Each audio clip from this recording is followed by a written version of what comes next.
Supposed to drag this thing into gear. There's an old building.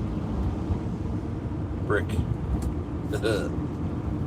Alrighty, give this a minute and see if anybody jumps in here.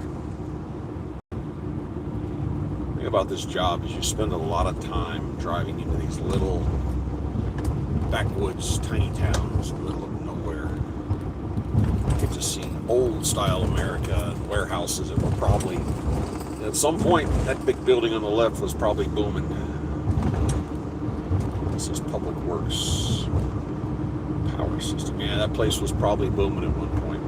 Doing who knows what, probably World War II production. Highway, 2 miles then we're heading now. I just picked up a single pallet, 100 and something pounds, heading to the other side of Nashville. Give it a minute here, see if anybody wants to join in. We'll be off to the races. Here's my mileage. And idling too. Spent last night at a pilot. Had a weird parking situation up front, a whole bunch of parking spaces for vehicles and then a dedicated area for bobtails with big signs that said no bobtail being the front end of a tractor trailer, just the front part, not the trailer, and a whole area that said no bobtails. It was packed, chucking full of bobtails.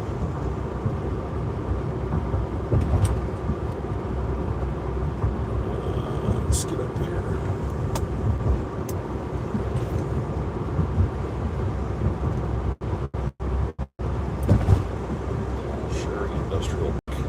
Sure it is.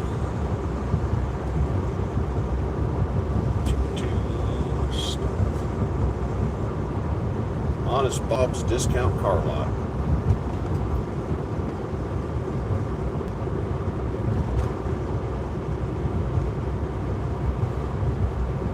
We're going to be hitting the interstate I-75 southbound here momentarily.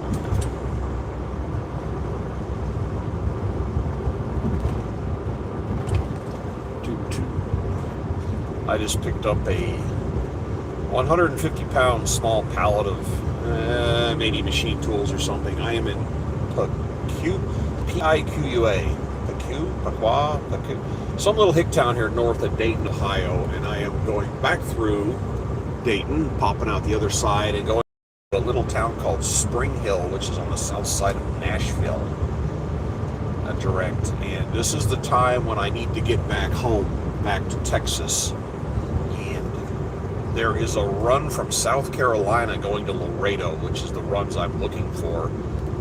It's just that currently the struggle is how do I get from the south side of Nashville to South Carolina without eating it. So they're trying to find me something going that way.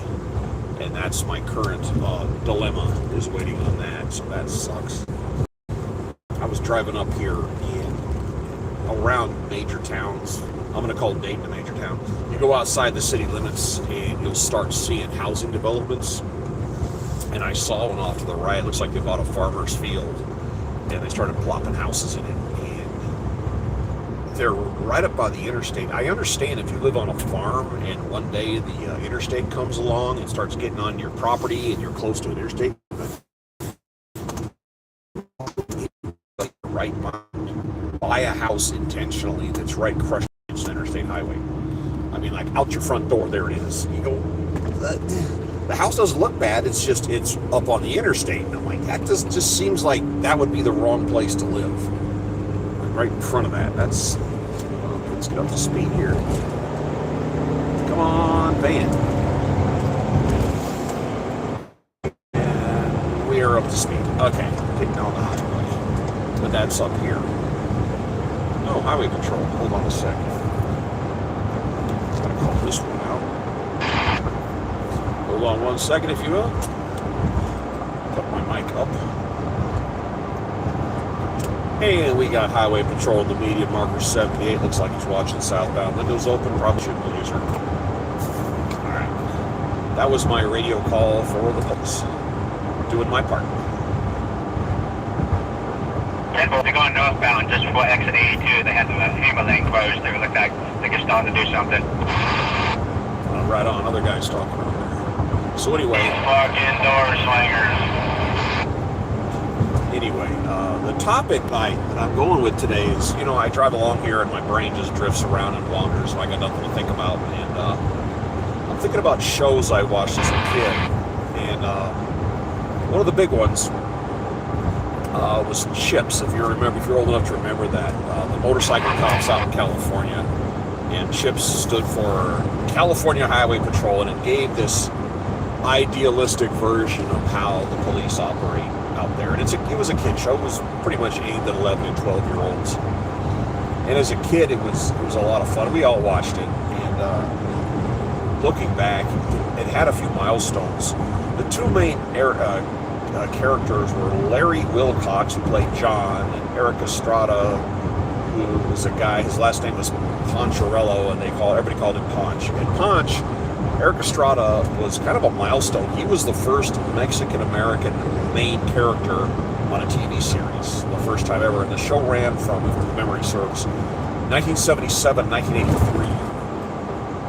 And real popular for its time. And if I'm playing around on the computer or on TV and I see an episode, I will stop and watch it, not because the storylines, let's face it, were kind of weak, but looking at all the little stuff as a kid you don't notice, and I enjoy the nostalgia. There's a series, a channel, you want to call it, out there called ME, which is Memorable Entertainment, and they play all the TV series from the 50s to the 70s. And again, I'm not watching for the storyline, I'm watching for the background. And the 1970s arguably was about the ugliest year for cars. And as you watch the show, everybody's driving the ugly 1970s cars, but in the background, you see older cars driving around, especially from the 1950s, and they're everywhere. There was a 55 Mercury and a 56 Chevy, and some vehicles out of the 40s driving around, and they're all over the place. And today, looking at that, your eyeballs pop out of your head. But at the time, it was no big deal. Today, you see a vehicle from the 1950s on the road, you stop and you pay attention as a guy at least. You're going to take note of that. And back then, nobody cared. But if you think about it, that's like seeing a car from 2001 today. Who cares? No big deal. Back then, those cars now are they're classics, and they're extremely valuable. Even in an unrestored state, they're extremely valuable. And as I'm watching, I'm seeing all the little things the show had that you don't see as a kid, which includes the two of these guys would be riding along on their police bikes, and they're having a conversation. They're riding side by side, they're yelling back and forth. And if you look, their handlebars are like 3 inches apart. And they're bouncing in unison, and if you kind of look at the background, look to the side, they're up higher than a motorcycle would sit. So obviously, these guys are sitting on a trailer getting towed down the road, having a yelling conversation like they're riding. And as I'm looking at it, I'm going, wow, as a kid, just whoosh, didn't even notice it. But when they show a distant shot of them, they're always running in trail with each other. Also, the camera angles they would shoot of the scenes of them high-speed chases or going down the highway, the camera was extremely low to the road. And if you look at the dotted line, they're going like 20 miles an hour. But from the angle, it looks like they're going at high speeds. And I'm stopping and staring, I'm going, wow, we fell for that big time, because the dotted lines are barely going past them. So then they get into a high-speed chase, and there's cars around them. And then in another scene, there's some emergency going on, and they're in a high-speed chase. And if you notice, it's always the same cars. There's a Buick, and there's a Volkswagen Bug, and there's a pickup truck. But the same cars are always in the same scenes. They just mix them around a little bit. In the background and the foreground, but it's always the same 8 or 10 vehicles. And I'm sitting here scratching my head going, as a kid, again, you don't notice that kind of stuff. And I kind of got a kick out of it. And the technology of the day, back in the 70s into the 80s, people used to have scanners at their houses, and you would listen to the police talking to dispatch, because they're calling out on more or less a CB radio with a booster. And you could dial up that frequency. Now it's all scrambled and you can't do it, and they do it on computers. But back then you could listen to the skinners. So these guys are driving down the road with a big old speaker mounted on the handlebars and a handheld CD microphone, and they would pick up that microphone. What was it, LA 7, Mary 3 and 4, and they would call out a license plate really loud into the mic, and then of course dispatch would call back over the speaker and tell them what's going on, and anybody with a scanner would be listening to this. And you know, today the idea of them yelling out a bunch of personal information over the radio is a little traumatizing, but back then that was completely normal. Now the police have everything scrambled so nobody can listen in, and it's a headset. It's built into your helmet, and they have thumb buttons on their handlebars, one on either side, so you reach up and click the button, tuck into it, and it's all, you know, in your headset, probably noise canceling and all that stuff. And just the technology of the era kind of cracks me up. Oh yeah, and back then absolutely nobody wore a seatbelt. To mention that too. But this is Interstate 75 southbound. I am north of Dayton, Ohio. I'll be going through here, through Cincy, through Louisville into Nashville for a drop. And that was my check-in. I can see I've got a grand total of nobody dialed in, so I'm going to go ahead and cut this one off.